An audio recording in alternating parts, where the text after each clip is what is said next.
You know he doesn't have a clue. Everybody knows he doesn't have a clue. In prime time, he wasn't good. And now it's not prime time. He spent 47 years sending American jobs to China, to Mexico, and to other countries while collecting millions of dollars in campaign and super PAC contributions from global corporations that got rich by making American workers poor. His son, where's Hunter? Where's Hunter? I call him Where's Hunter. Walked away with $1.5 billion to manage, even though he never did that before. He walked away with a fortune from Ukraine, from China, and from other countries. Between his son and his brother, you ought to read the statements, and the press doesn't pick that up. If I ever did that, it would be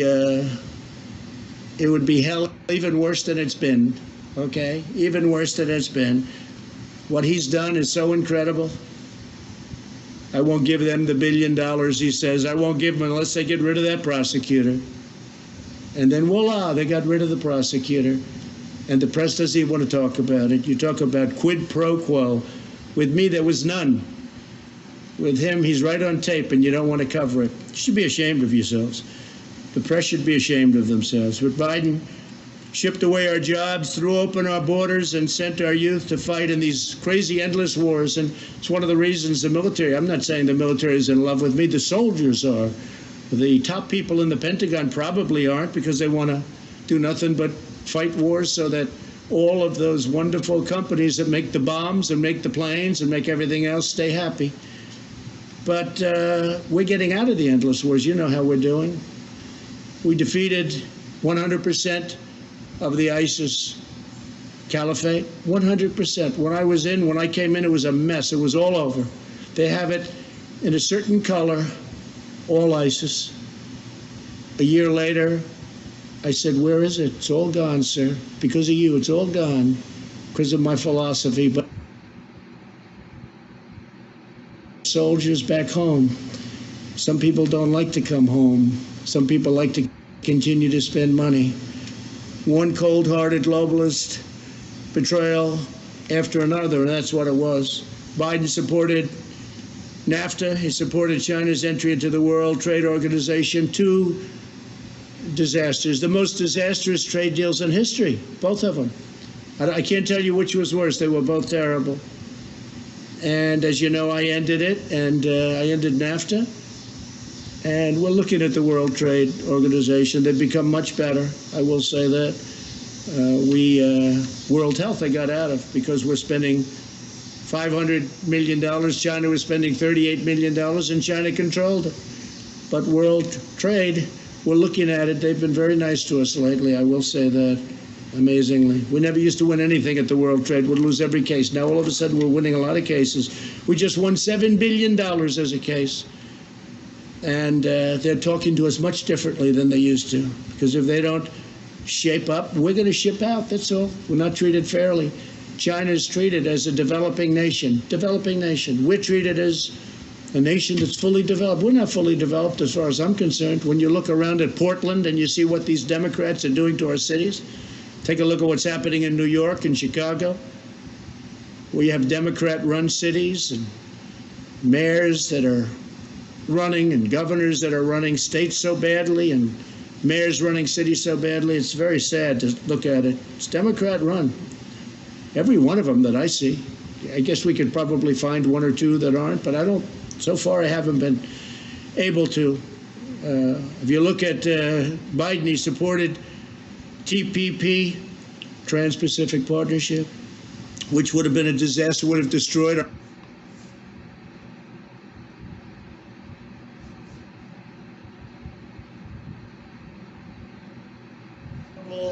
Paris Climate Accord that he'll go back into because, you know, it sounds wonderful. It's a disaster for this country.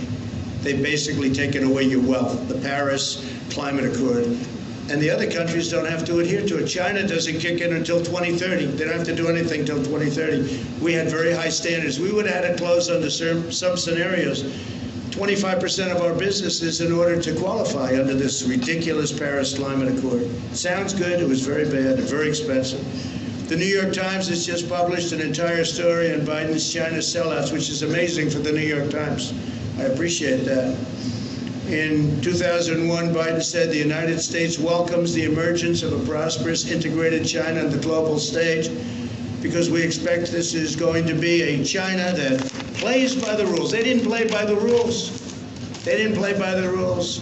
The World Trade Organization, one of the reasons it's so bad is that China didn't play by the rules. We did, but their rules were easier because they're considered a developing nation. So they had a much lower standard.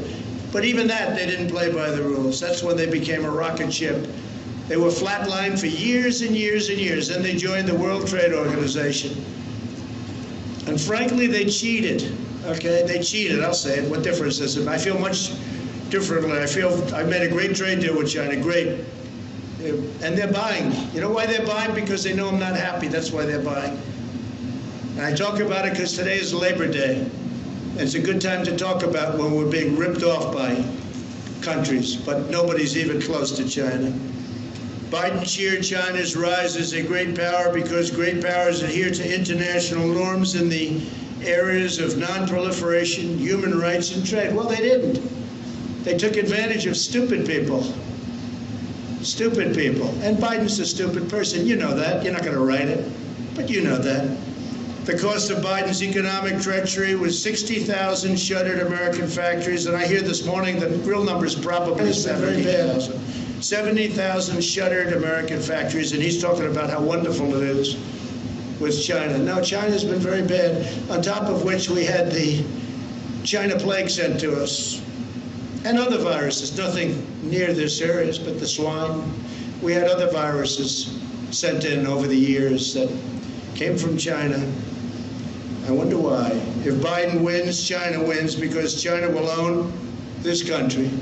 If Biden wins, China will own this country. And hopefully you're not going to be able to find that out. It's the most important election in our history right now. Most important election in our history. Under my administration, we will make America into the manufacturing superpower of the world, and we'll end our reliance on China once and for all. Whether it's decoupling or putting in massive tariffs like I've been doing already, we're going to end our reliance on China because we can't rely on China. And I don't want them building a military like they're building right now. They're using our money to build it. We'll manufacture our critical medical supplies in the United States. We'll create Made in America tax credits and bring our jobs back from China to the United States, and we'll impose tariffs on companies that desert America to create jobs in China and other countries. If they can't do it here, then let them pay a big tax to build it someplace else and send it into our country. We'll prohibit federal contracts from companies that outsource to China, and we'll hold China accountable for allowing the virus to spread around the world. Now you can understand why China would much rather see Sleepy Joe than Donald Trump. But as long as I'm president, we will never waver in our undying loyalty to the American worker and to our country as a whole. So, happy Labor Day, everybody. Yeah, go ahead. Thank you, Mr. President. The issue of what happened when you were in France continues to be a story. You're going to have to take that off, please. Just, you can take it off. How many feet are you away? I'll speak a lot louder. Well, if you don't take it off, you're very muffled. So if you would take it off, it would be a lot easier. I'll just speak a lot louder. Is that better? It's better, yeah. It's better. Mr. President, some people are having a hard time believing your denials of the Atlantic story because of what you said about John McCain in the past. Do you understand that? And have you asked John? No, I don't understand. And have you asked John Kelly to refute that story? No, I don't understand it at all, no, because I've always been on the opposite side of John McCain. John McCain liked wars.